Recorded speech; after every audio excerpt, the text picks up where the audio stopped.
Guys, আজকে আমার জামাই হলো 300 ফিট গেছে হাঁসের মাংস খাইতে বন্ধুদের সাথে। পরে দেখি এখন দেখেন আমাদের জন্য নিয়ে আসছে কী কী আনছে দেখি। হাঁসের মাংস দিয়ে রসুন দিয়া, আসলে বাস্তব কথা খেয়ে আমি কোনো 300 ফিটে হাঁসের মাংস এখনও খাই নেই। গেছিলাম একবার, কিন্তু খাওয়ার ভাগ্য হয় নাই।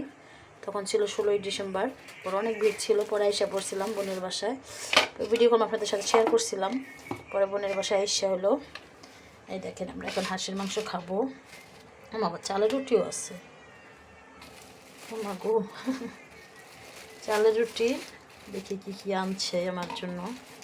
আমার জামাই এখন পাইছি আল্লাহর নামে, মানে নিজে একা খাইবো না, কিন্তু আমাদের জন্য নিয়ে আসছে সবার জন্য। দেখেন চালের রুটি, চালের রুটি মানে ভেঙে ভেঙে গেছে।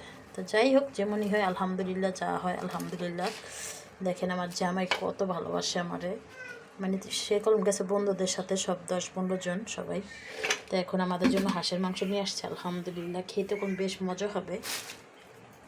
তো যাই হোক, আমি চালের রুটিটা একটা প্লেটে রাখি, তার একটা